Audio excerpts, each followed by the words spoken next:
Oi pessoal, Silvio Hollenbeck falando. Hoje eu quero comentar um pouco com vocês sobre a suspensão condicional do processo. Esse é um importante instituto despenalizador, ou seja, afasta a aplicação da pena, afasta uma possível condenação de um suspeito, de um réu. Como que funciona a suspensão condicional do processo? Alguns, inclusive, também chamam de sursis processual. Uma vez que é oferecida a denúncia, ou seja, já tem que haver uma denúncia, é feito, então, a proposição de um acordo pelo Ministério Público.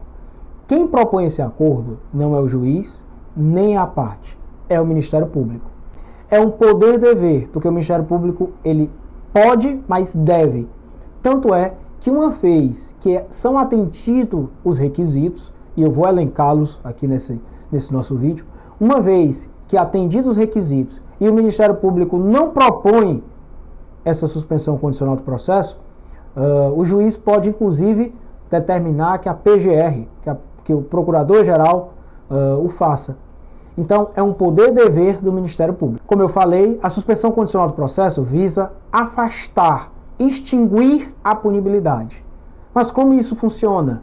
Funciona através do que nós chamamos de período de prova. Então, o que é um período de prova? É um período que ele pode variar de 2 a 4 anos, em que aquele suspeito, aquele acusado, na verdade, ele vai ter que atender uma série de requisitos.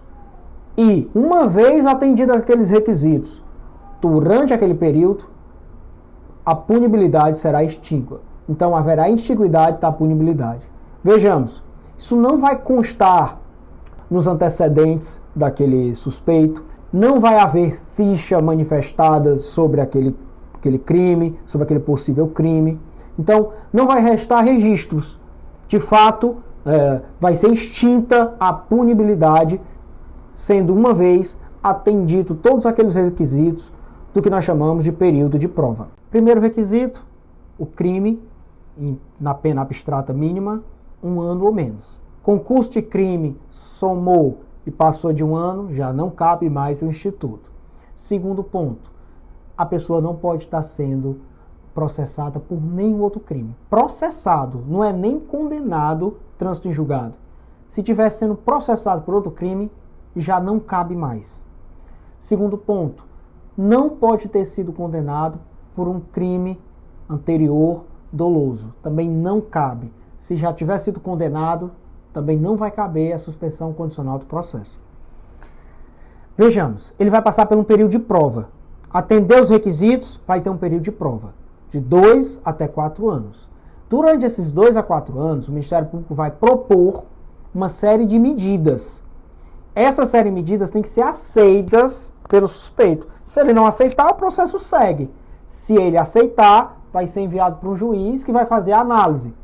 E uma vez verificado toda a legalidade, homologa-se a suspensão condicional do processo, ele entra no período de prova e, como eu falei, não vai constar em nenhum registro, não vai constar na ficha dele, não vai constar em absolutamente nenhum registro jurídico que ele fez aquele acordo de suspensão condicional do processo.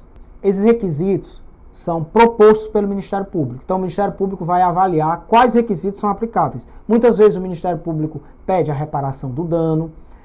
Eu sei que foge um pouco da lei de crimes ambientais, mas, por exemplo, quem está sendo acusado de algum crime, por exemplo, relacionado à parte de esportes, o Ministério Público muitas vezes propõe que no dia do jogo o suspeito fique, por exemplo, presente numa delegacia e não vá, por exemplo, a estádios. Então, são essas as sanções, as provas que o Ministério Público propõe para esse período que nós chamamos de período de prova, que vai de 2 até 4 anos. Essa suspensão condicional do processo ela pode ser revogada a qualquer momento. Se o acusado deixar de cumprir qualquer um dos requisitos que o Ministério Público impor. 2, se ele for processado por qualquer outro crime. Não precisa nem haver a condenação transitado julgado. Se ele minimamente for processado, já pode perder aí esse benefício. E aí volta.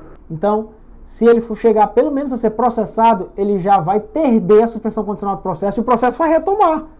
Vai retomar do zero, ele vai ser processado normalmente, sem o sursis processual, sem aquele instituto despenalizador. Expirado o prazo de prova, terminou o período de prova, ele atendeu todos os requisitos, não foi processado, atendeu todos os pontos do acordo com o Ministério Público, extingue-se a punibilidade.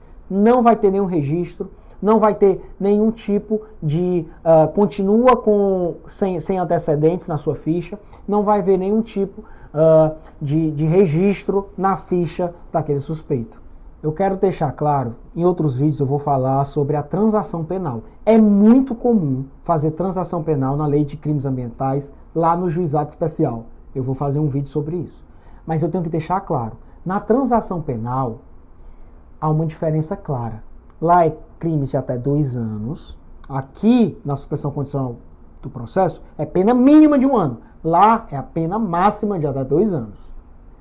E tem uma diferença básica. Na transação penal, você tem que admitir a culpa. Então, lá na transação penal, tem que haver o termo de admitir a culpa. Aqui, na suspensão condicional do processo, não. Não é necessário admitir a culpa. Você simplesmente congela, suspende o processo durante aquele período do tempo de prova. Então, há uma diferença básica. Nos 2 casos, o réu continua sem antecedentes e não há registro na folha. Nos 2 casos. Mas há uma diferença básica. Transação penal, admite-se culpa. Suspensão condicional do processo, não é necessário admitir culpas. Faz apenas um acordo que é proposto pelo Ministério Público. Ressalto, não é obrigatório o suspeito aceitar os termos. Pode simplesmente declinar e continua a instrução do processo, ele, obviamente, tentando provar a sua inocência.